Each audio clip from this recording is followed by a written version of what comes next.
May aga. Good morning.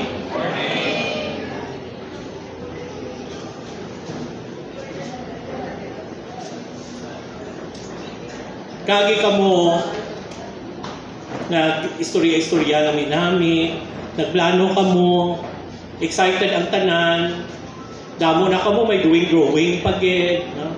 May gin PowerPoint nyo pa. Pero, hasta lang ka. In fact, after sina, nag-ilinaway ka mo, wala na. No? Or parehos man, sa maglubihanay, no? Na sulat nyo na ang inyong programa, no? Alin sa, entourage, tanan-tanan, ara na. Asa kung di ka mo mapatay, pati lubong, no? Pati sa langit, may plan na kamo to.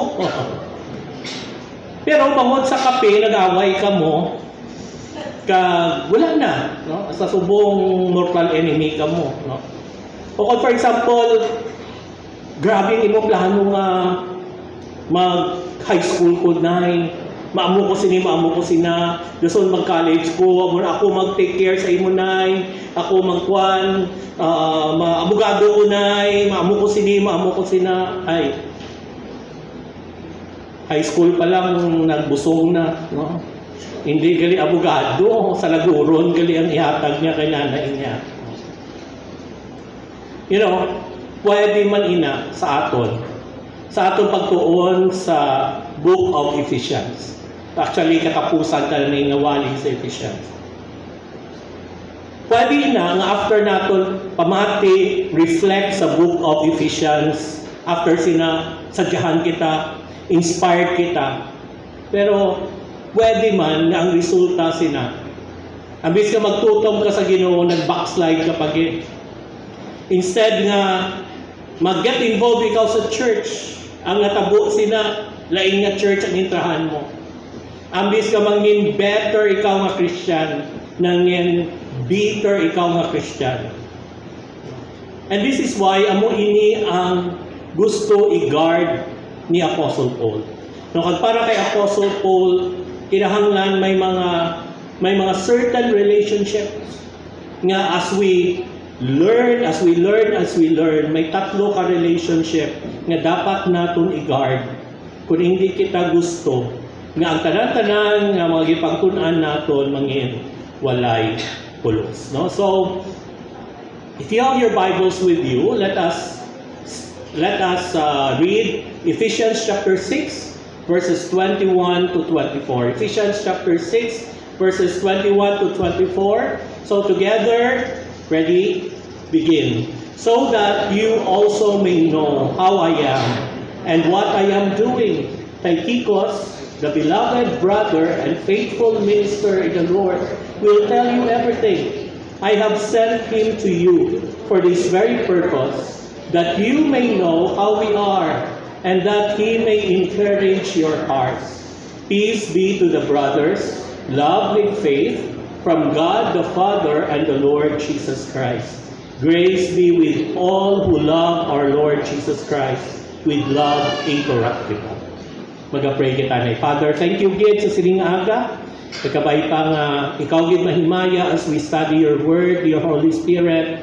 Enable us not only to understand your word, but also enable us to apply this in our day-to-day lives. So be with us.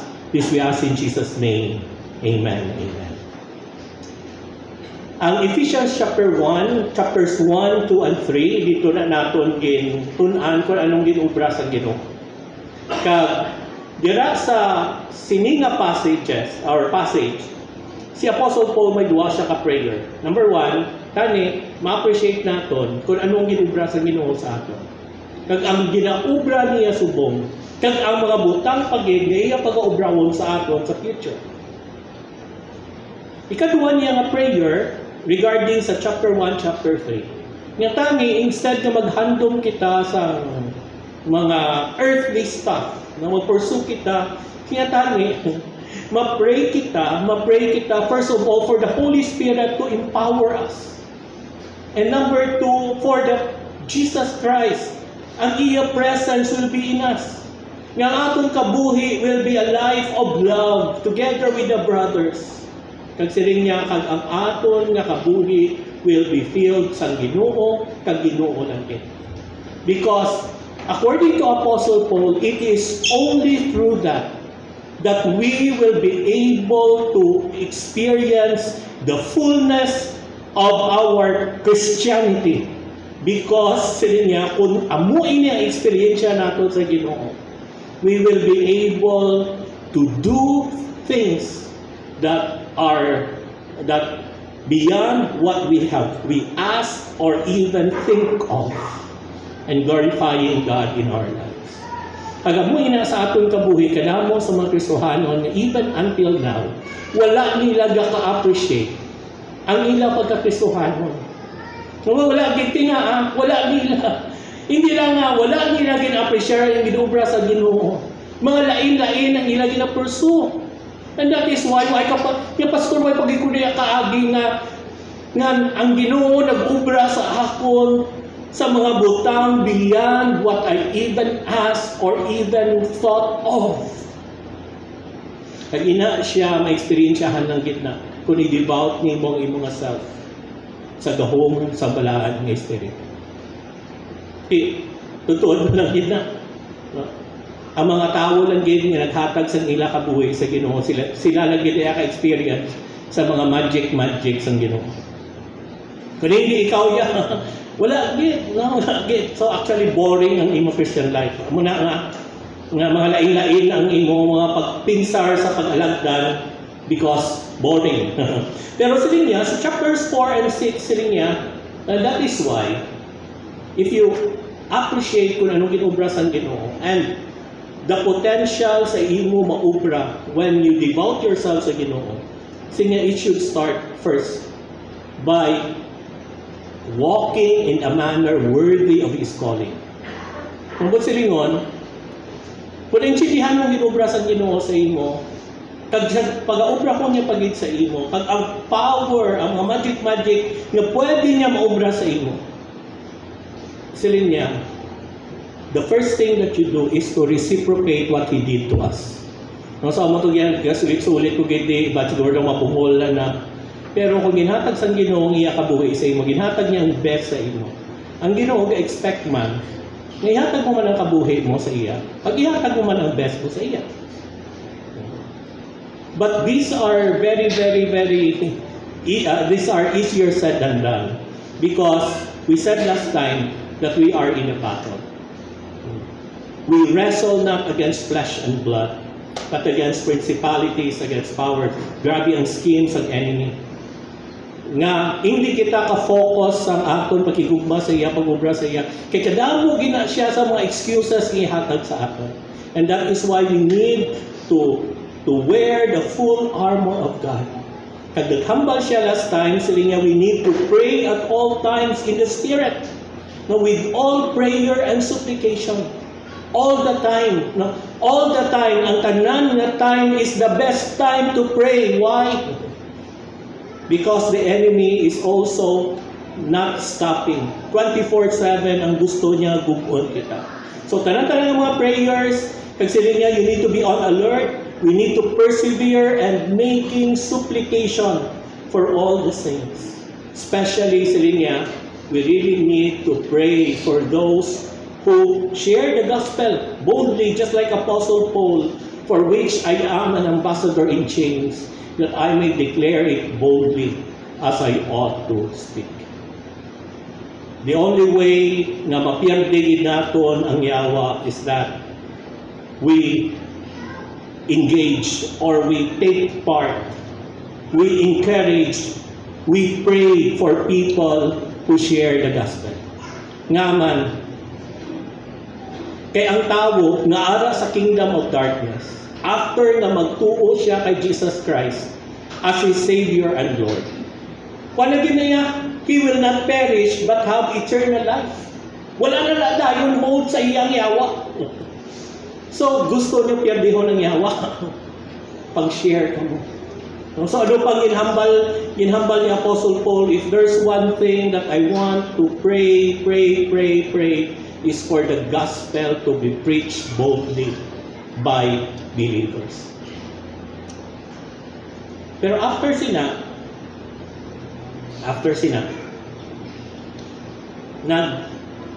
nag-amat-amat na siya, nag-shift na siya sa iya punto regarding prayer. Amo na ini ang last ako pagpamilin-bilin niya. No? Kay para sa iya, kinahanglan gid naton nga ini in mind, no? Tagaan naton attention or else. Ang tanan-tanan na naton naton sa chapter 1, 2, 3, 4, 5, and the greater portion of chapter 6 manginwalay tulos. So he said that so that, no? Ang word na so that, iba ng ilang translation sina but, no? Apang but, no? Siya, you also may know how I am and what I am doing. So anong kinahanglan i-mind naton as we desire to glorify God, as we desire to obey what He encouraged us sa chapters 1 to 6. Yan number 1 na we need to mind, no? Mind your relationship with your church workers. So that you also may know how I am and what I am doing. So first of all, kinahanglan niya ta kuno ang overall condition, no? So that you also may know how I am. Kung kamusta ako. You know, many times ang gina-assume lang naton ng aton mga workers okay lang. Okay lang na sila. Especially ng inyong mga workers dali, terno amon lawas, kita niyo, terno amon lawas.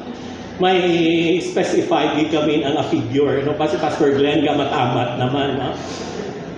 Sabado okay lang. although many times, may mga butang nga how we wish kabaluman kamo kung kamusta kami. Hindi sa tanan nga butang okay kami. And that is why siling niya, samtang katuon ka mo dito sa spiritual battle, be strong in the Lord, in the power of His might, put on the whole armor of God. Napamangkot yung man nga, kamusta? Ayan si Pastor. Kamusta si Manang Shubi? Kamusta? Hindi ba na? Dumduman ko sa una, si Manang Leia, Gato Cardi, Mrs. Solina, Bible woman na namon. Bible woman ko na halin sa grade 2 ko, muna.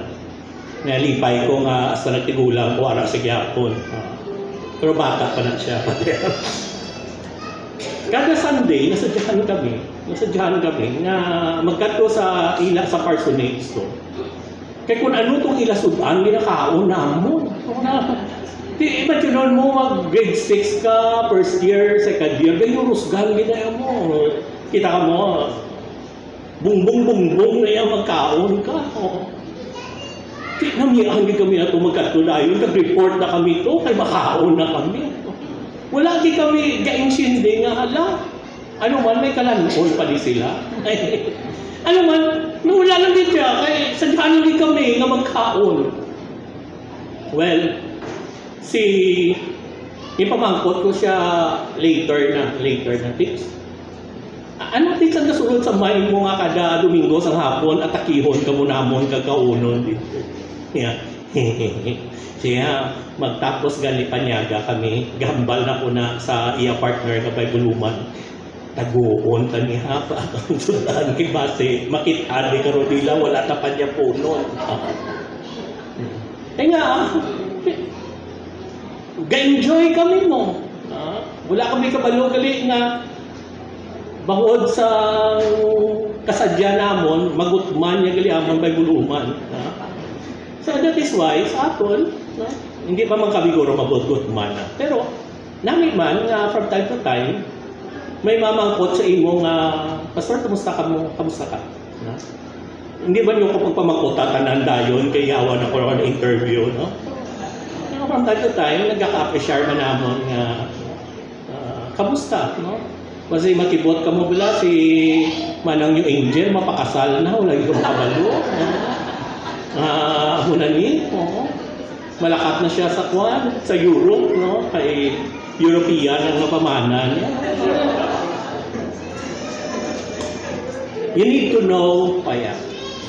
At number 2, sila niya, the things that He does. No?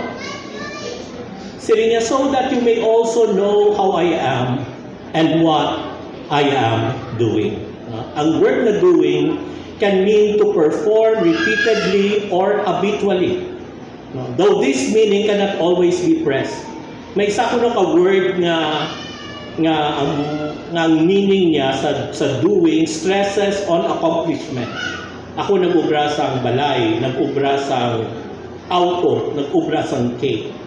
Pero ang word nga doing diri, nag-stress siya kuno the process of leading to an accomplishment. Ginaubra ko subong ang balay. Ginaubra ko subong ang cake. Ginaubra ko, hindi kay natapos, no, na-accomplish, but the process. Kaya mo nga, no? Pastor, kamusta ka? anong ginaubra? Anong maulubra akong subong? Anong mga concern sa church? Amo nang niya ginahambal to, so that you may know how I am and what I am doing. Yusuf ko na niya dayon, sila niya, Tychicus, the beloved brother and faithful minister in the Lord, will tell you everything. Ngayon, ipadala ko na si Tychicus. You know, sa pag-alaga, may mga Tychicus na ginapadala ang Ginoo sa amon. Ang word na Tychicus, meet by chance. No, ang Paul's disciple whose name means chance. There sa Colossians chapter 4 verse 7, no, nag-talk man siya nga si Tychicus, our beloved brother and faithful servant. No, ang word nga beloved, agapitos, no, or agapito, naman siya. Beloved, dear, very much loved. No, so sila guro mga sidekick ni sa church. No, aralan na sila, they made themselves available. No, kag ang hambal nila, utod sila sa Ginoo, fellow slaves. Sila ang faithful, no, means trustworthy, dependable, reliable. Kag minister, no, diakonos or deacons. Na ang term nila servant, no, Tychicus being a lovely illustration of one serving the Lord in a lowly place. Sila niya, may mga Tychicus, si Tychicus, amo ang ginpadala ko, no, para sugiran niya kamo, no, sila niya, in the Lord will tell you everything, no, para mabalaan ninyo. So amo na, kung hindi maging kamukha pamangkot, kabalo diretsyo makuton si pastor, probably some of the people who are volunteering there is a church. Probably si Teacher Mitch, kaya rin siya, si sino pagidon kaisang ang permega upod, inang hindi kami kapangliba kay ara sila permi. Mga Tychicus. Sila ni ang kamusta. Kag sila niya dayon and allow them to encourage you. Be encouraged. I have sent him to you for this very purpose, that you may know how we are, and that he may encourage your hearts. You know, may mga tao sa simbahan nga masaling sila, Pastor, masimba ko da. Pastor, ara lang ko da, pero Pastor, wala lang hilabtanay. Wala lang. Keep distance. Keep distance. Kasi nga Apostle Paul, hindi na pwede. Kung ara ka sa simbahan, hindi pwede nga mapumpok ka lang kabugbalagyo dahil. Kasi nga, you let your minister, hindi lang ibaluon mo ang imong nga pastor or workers, anong ginaobra nila, kundi pabaluon mo man sila. Kung kamusta ka, no, ang word galing nga encourage, no, so conveys the basic idea of calling alongside to help or give. Because a person can be called alongside for many purposes, so the word has a wide range of meaning, including to entreat, appeal, summon, comfort, exhort, or encourage. Sila niya, tawgon mo si pastor. Tawgon niyo invite niyo ang inyong mga workers to journey alongside with you. Kasi sila ang provision sa Ginoo.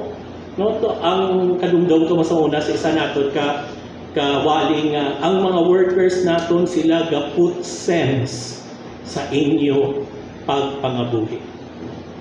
Why man sila sang sense ni hatag? Sense ni hatag sila.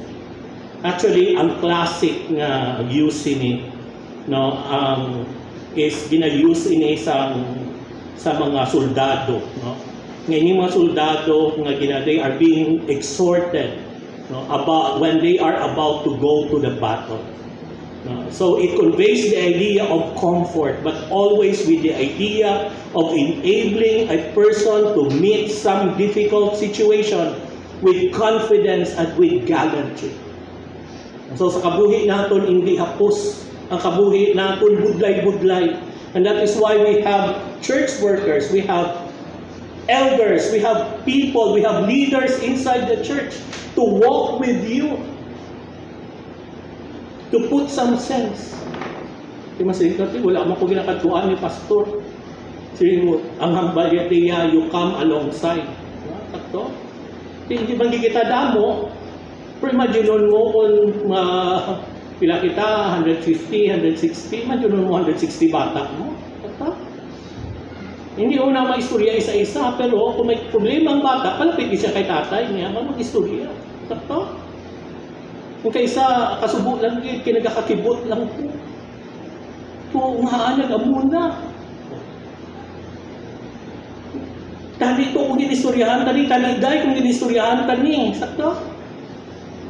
Hindi man sila na kabalo kami, or kaalam-alam kami. Pero sometimes mas ma-evaluate ang mga discussions. Ma-evaluate ang mga decisions kung gipupuan at kung ginistoryahan. Kung kadumdum ka mo sa mga temptasyon to sang yawa, no? Lumpat! Total ang angel salo man na sa imo. Lumpat ka man dayon. Or sila nga, ari ho, ihatag ko ni sa imo. Ang tanan ng mga palakpak diri sa kalibutan ng nagpasayawa. Manager ka, maamo ka sa luhod sa akon, luhod ka man dayon. Diyan ka dalanggit. Simbahayang Ginoo. Hindi ang simbahang imo promotion, simbahang tagiya, simbahang kung ano dira, simbaha ang Ginoo. O kung nasiling man ang yawa, gusto na nga pangamuyo, wala dito. Kung ka na, pangabudlay ka na to, ato na to ang tinapay, ang patuhin mo at tinapay na. All of this, we need each other, no? We need each other. We need to encourage one another.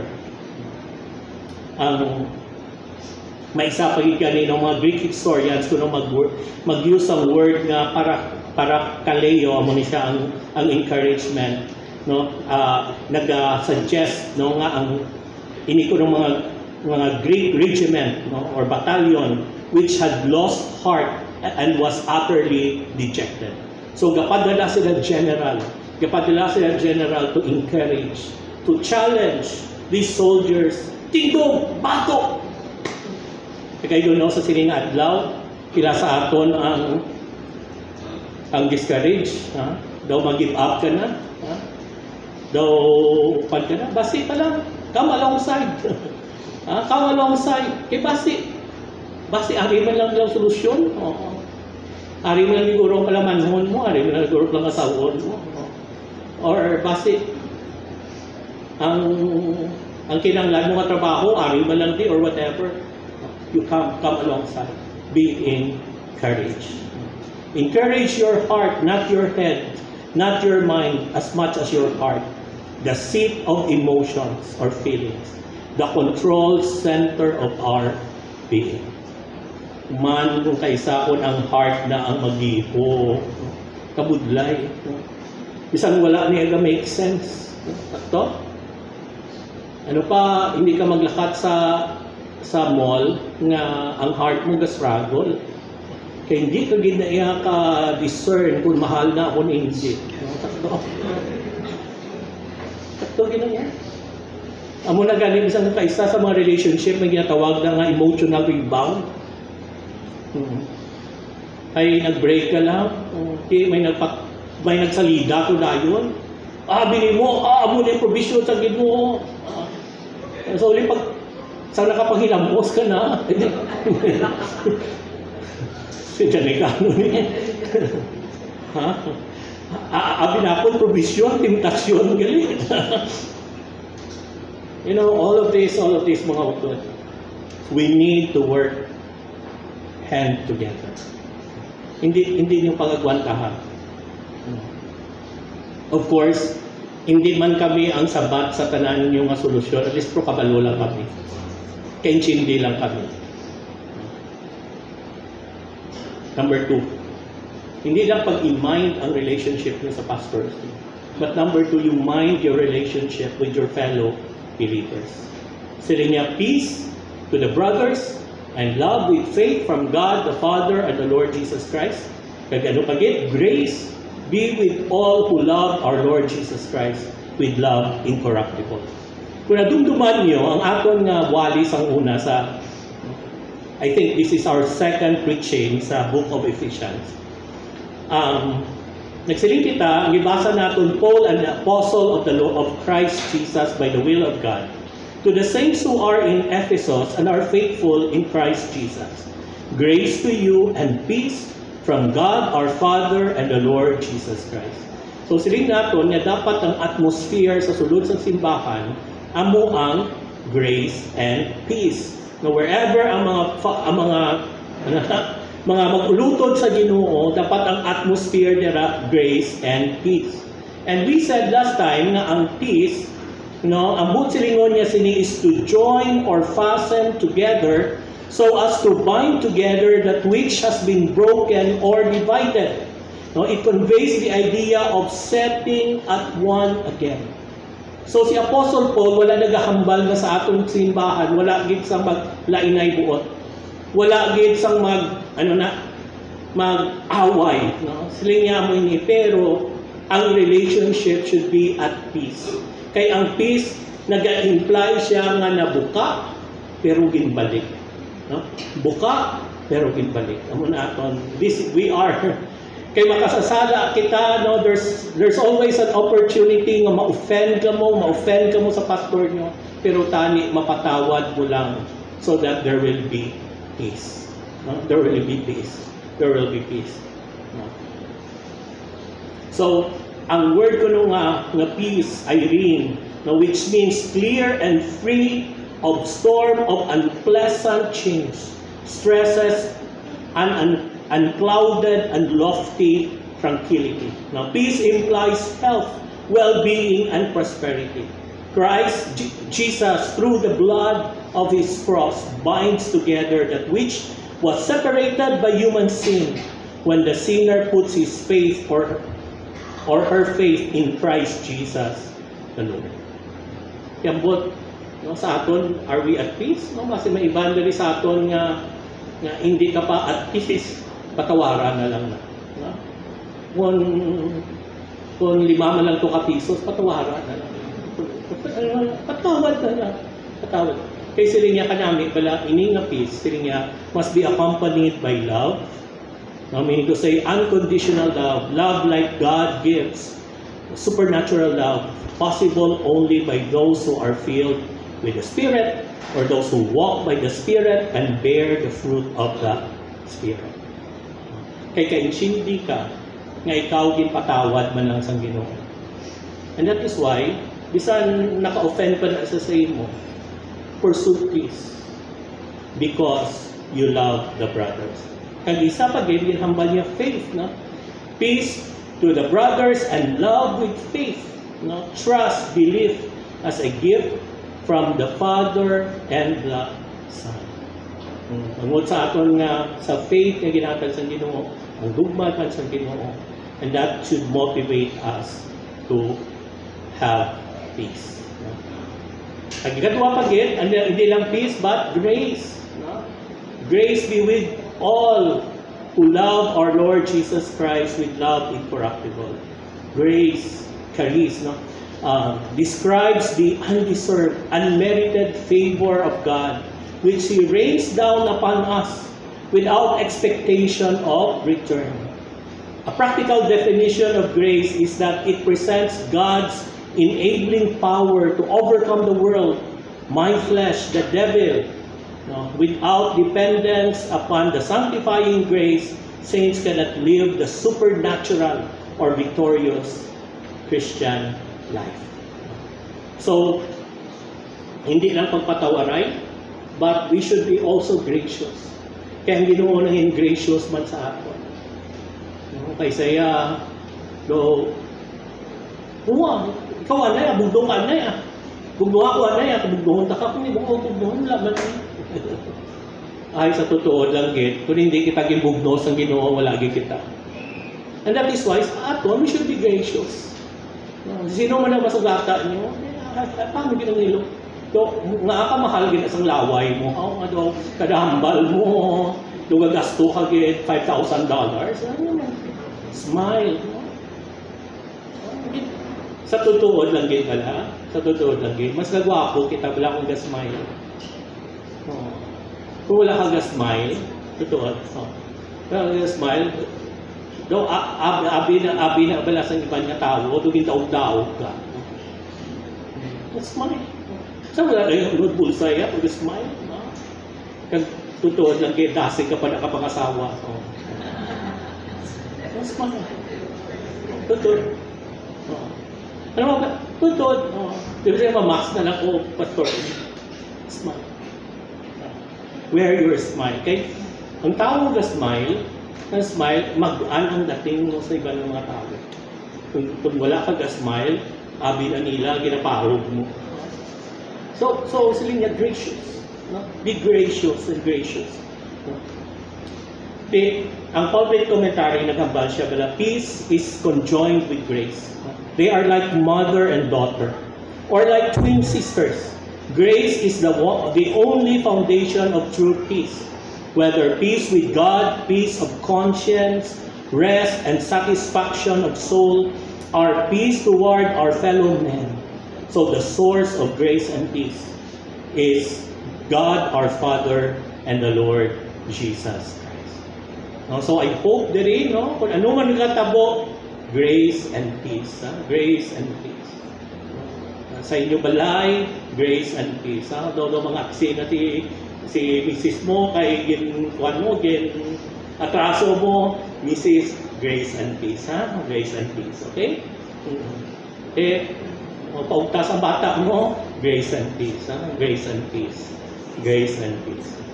Kung sa aton balay, kung hindi kita gracious, kung hindi kita nato pag-i-allow ang forgiveness to reign, sabi ninyo, you are providing a platform for the enemy to destroy relationship inside the church or inside your home.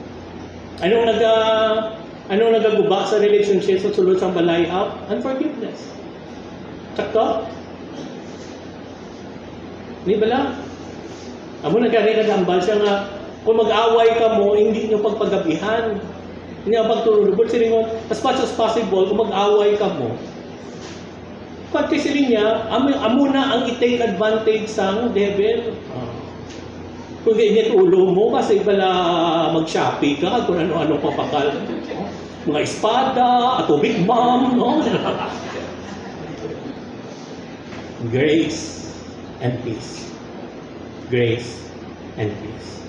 So, be mindful of your relationship with the pastors. Be mindful sa relationship niyo sa isa kay isa. At lastly, sila niya, be mindful of your relationship with the Lord Jesus Christ. Sila niya mo ni, grace be with you all who love our Lord Jesus Christ with love incorruptible. Ang word ng Lord, no, is not merely a name that composes a title, but signifies a call to action, so that every saint should willingly and reverently bow down to Jesus Christ. So if Christ is our Lord, we are to live under Him, consciously, continually submitting our wills to Him as His loyal, loving bondservants, always seeking first His kingdom and His righteousness. You know, many times na nakatabo sa aton, nga ang Ginoo ya daw 911 na lang, no? Lang tawgon mo lang kung daw may problema ka, no? O kung daw may pangayoon ka. Ang kingdom sa Ginoo, hindi siya ang first person to go to. Pero may chimpo lang no? Kung hindi lang ko busy. You know, ang chapters 1, 2, 3, 4, 5, 6 sang Ephesians, mangin walay pulos na. Kung hindi ang Ginoo, si Jesus Christ, amugin ang Ginoo mo. Hindi siya ang pinaka-importante sa imo kabuhi. Kung hindi mo siya paghimuon, mas importante, imo eskwela, obra, pamilya, or whatever, ma-realize mo na lang sa ulihin nga, ang tanan-tanan galing ang ipakabudlayan mo, sa imo kaugalingon, kag sa imo pamilya, wala kito gali apulos. Why? Hindi ko na ikaw Ginoo, paano mo i-bless? Kung wala ka man ginasapak, sakto? Sino gahatag good health? Sino gahatag favor? Sino nag-provide sa nita ng tanan? Ang Ginoo. Hindi ikaw Tapos ang Ginoo bajing-bajingan mo lang sa simpo. Kung saan mo lang yung ulputon. Mayo man sundon mo, mayo man hindi. You need to be mindful of your relationship. Kung gasiling ka nga si Jesus Christ, Lord mo, literally mo umugit siya, Lord. Or else, mamoblima. Pag siling niya, hindi lang ang Lord si Jesus Christ, but siling niya, of course, siling niya all who love our Lord Jesus Christ. Describes the love God freely gives, sacrificially, unconditionally, regardless of response. Love that goes out not only to the lovable, but to the one's enemies or those that don't deserve it. You know, sa aton pagigugma kay Jesus Christ, o kay sa hindi nato ni nabudlayan kita kay inwardly nag-struggle kita. Kay hindi tanan-tanan nga sitwasyon daw sadya-sadyahan din kita. Paano ka, sino excited magsimba kay Jesus kung may serious nga masakit sa inyo balay? No? Paano ka kasimba kay Jesus Christ, simba kay Jesus Christ kung, you know, may balayran ka kag wala ka pa kwarta. Pero abi ninyo, dili mo gasulod ang imong gugma kay Jesus. Kaya kung palangga mo si Jesus Christ, walang regardless kung anong sitwasyon, kay plangga. Pagplangga, padayon. Hindi ba lang? Nga ang imo nga kuhan, nga ang imo nga bahana. Oo, sakto?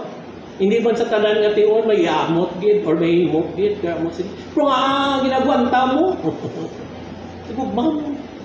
Sakto? Pag sa aton man, hindi lang dapat nga si Jesus Christ aton nga Ginoo, but si Jesus Christ lang dapat natin. Kaya mo man siguro ang rason mo kaysa nga daw hindi magkikita motivated pala, no, sa pag further sa kingdom sa Ginoo. Because deep inside sa imo tagipusoon, kung pamangkoton ikaw, langga mo si Jesus Christ. Makasiling ka gid sa totoo lang Pastor Nico sa langga. And that is why you need to be mindful. Kaya again, ang chapter 1, chapter 2, chapter 3, chapter 4, chapter 5, chapter 6, wala ni siya sa pulos, in whole armor of God. Ang whole armor of God, hindi mo ganit lang God si Jesus, paano na? Sword in the Spirit, paano na? Ay, initulo mo kay Jesus. Kasi kinanglan. You mind your relationship with the Lord Jesus Christ. Not only Lord, but plangga is.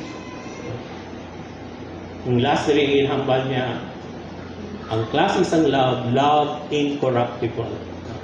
Ang word nga love incorruptible, sila niya, defines the state of not being subject to decay, dissolution, or interruption. It speaks of an unending existence, of that which is not capable of corruption. But sa ingon, magsiling ka nga, love incorruptible, let us love Jesus Christ with an undying love. Kumbaga, endless love. Nag-grow lang. Wala na nakapagod. Sila niya, mga utod, ang mga natulaan niyo sa Ephesians, kung nagkakapatay man lang ang gugma mo sa Ginoo, kung kaysa daw excited ka, kung kaysa daw hindi, no? Daw ang imo ba lang na commitment sa Ginoo, may saka, may panaog, may isol, may abante, isol, abante, laban-laban, isol. Kaya delikado na. Ang chapters 1, 2, 3, 4, 5, 6, wala ginagyapon, hindi ginagyapon. Inang makaubra ka sa mga butang beyond what you think or in ask, hindi mo na matabok. Why? Because you don't love Jesus Christ with an undying love. Kaya mga utod, kanami sa Ephesians, I hope na miyan ka mo sa Ephesians. No? Gapati man po nga bisan duwa lang may nahawiran ka mo. Pero kamusta ang relasyon mo sa iyong pastor? Kasi pinalibak niyo po. Or number 2, kamusta mga utod mo di? Kasi okay ka mo diya sa church, pero sa balay niya hindi ka mo okay. Okay ka mo diri. Gagasimba-simba ka mo, mag-asawa. Pero pag abot to karon sa salakyan pa lang, away ka mo dayon, baisay ka mo dayon. Or sa gamigahay di, no?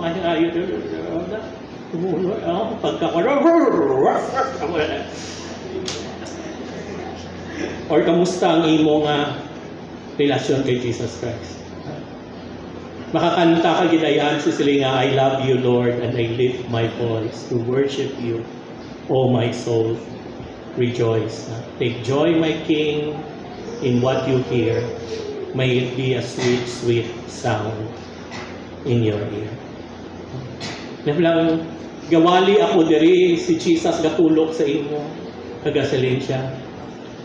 Kaya mga nagasalimba, surong plangga-plangga, iko na planila. Huh? And I hope, amuin na ang desire na to. Lord, plangga tigit, plangga tigit. Because sila niya, this all of the things nga himo naton or mga pursuits naton. Wala. Actually, makadumdum ka mo sa 1 Thessalonians, kadumdum ka mo sila. Ang Thessalonian Church, kanami gidya kay grabe ang ila faith, klaro ang ila hope sa Ginoo, grabe ang ila love for each other. Growing church, vibrant na church. Pero sa katapusan sang nga part sang sang sulat ni Apostle Paul, nawali ta niya direct. Gin-remind niya nga, ay very good ka mo subong. But you need to guard these 3 relationships. So daw ka mo sina. So sila niya, we ask you brothers to respect those who labor among you and are over you in the Lord and admonish you to esteem them very highly in love because of their work. Be at peace among yourselves. So sila niya, una nyo nga i-guard ang inyong mga workers. Hindi pwede nga inaway ka mo. You allow them to minister to them. And number 2, ano man sa mga brothers, no? We urge you brothers to admonish the idle, encourage the faint-hearted, help the weak, be patient with them all. So sige, guard nyo man ang relationship nyo. Kaya nga, hindi tanan ka mo sa sulod sa Masada Christian Church. Mature na mga believers. No? May ara tamad, may ara nga faint-hearted, no? May ara nga mga weak. Sila niya, be patient with them. You need to, hindi mo sila na, Di naman na siya kasimba. Hindi ko yakapati. Pakita man lang galit. Tayo sa ganun ko. Kasi weak. Be patient. Kagsilin niya, see that no one repays evil for evil, but always seek to do good to one another and to everyone. No, dapat sa tanan mo ginatulog diri. No, masiling ikaw nga andaman mo lang gid kay mayuhan tagid ka. Andaman mo lang gid kay mayuhan tagid. No, so sa aton nga magulutod, that should always be our motivation. We must always seek the good of one another. Ambot sa aton kabuhi, amo na bala, no? Base subong sino sa imo ba na naman mo lang dito, always seek to do good to one another. Ang last nga relationship, no, relationship sa father, sa pastor, relationship sa utod, but also ang relationship sa Ginoo. Dumdum ka mo ni, rejoice always. No, sa tanan nga circumstansya, rejoice kay mapalangit kita. Takto? Gusto mo hindi ka mo mapalangit? So rejoice always kay nahatag na sa Ginoo ang best sa aton, no? Pray without ceasing. Ano pa gid? Give thanks in all circumstances, for this is the will of God in Christ Jesus for you. You know, ang mga external things nga nakatabo sa atong kabuhi. Kung kaysa nagaka-discourage kita, no po, i-guard mo gid na. Kay ang tanan-tanan nga ginaubra sa Ginoo sa atong kabuhi, including the trials, the struggles that we're going through in life. He intentionally caused this for our own good, if we love them, and when we do this in pursuit of His calling to us. Please nga tayo, do not quench the Spirit. Kung ang Holy Spirit nagahambal sa imo, attend na karon singles, attend, karon singles, attend, alas 4, attend. Aral na, hindi ka namin pa wala. Hindi pag-quench ang Spirit, ha? Do not despise the prophecies. Ang gawali di si pastor, di mo sila hindi pagsuyai ang wali bisan sino pati, ha? Pagsiling niya, pero test everything. Hold fast what is good. Hindi ako perfecto. Pagsiling niya, kung kumbinsido ikaw nga halina sa Biblia, ang ginhambal ni pastor, obrahana. No? Obrahana. Pagsiling niya, abstain from every form of evil. No? Kabalo ka na gate na hindi namin na palayo. So, amo ini ang closing remarks ni Apostle Paul sa iyang pagsulat sa book of Ephesians. A very beautiful book. Pero again, sulit-suliton po. Kung hindi ang Ephesians makatudlo sa imo, sa right relationship sa imo workers, sa right relationship sa inyo nga mag-ulutod, sa Ginoo, sa inyo balay, kung hindi ini mag-encourage sa imo, kung hindi ini mag-point nga planggaon mo si Jesus Christ, no? Sa right relationship kay Jesus Christ as Lord, as plangga-plangga mo kag endless na lang tanan-tanan ko mga ina. Imagine na lang pala, no? Anong matabo sa atong church when we are inasunod lang natin ninyo?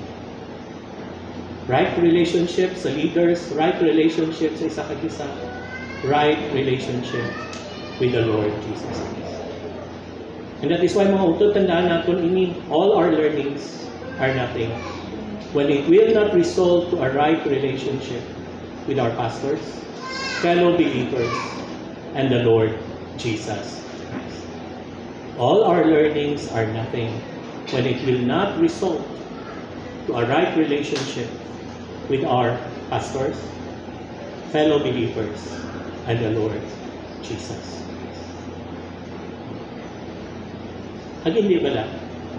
No ka namin nga isang pila pa kita di sa ulitin, saan ano pa magkatapo? Gusto lang yun yung relasyon natin. We will be proud. Sa pagtindog sa Ginoo, not because hindi lang naluwas kita, at sadya-sadya kita ng mga friends kita nagkalaluwas. At sa bugay sa Ginoo, ang ato na simbahan. Gusto ang ato relasyon sa isa kag isa. Nagsabi na. Ti mga utod, obrahon nato ini. Are you willing to do this? Natutuod lang git? Wala mata choice. Wala mata choice. Hindi ka? Mga away ka gidya, pastor. Mga away ka gidya sa utod mo sa Ginoo. Awayon mo gidya si Jesus. Hindi ba? Wala kang choice. Takto? Gusto ka gabaan? Mga utod. Actually, wala kita choice. Kay tanan kita gusto man ang naton maligpay sa sininga kabuhi. And that is why, finally, have right relationship with pastors. Have right relationship with one another. Have right relationship with the Lord Jesus Christ. With endless life. Pray kita. Father, thank you again sa sininga time. Kagabay pa Ginoo na meaningful ang Book of Ephesians because it resulted to our right relationships with our workers, with fellow believers, and with the Lord Jesus Christ. So, tapang Ginoo, dear Holy Spirit, buligi kami. In Jesus' name, amen.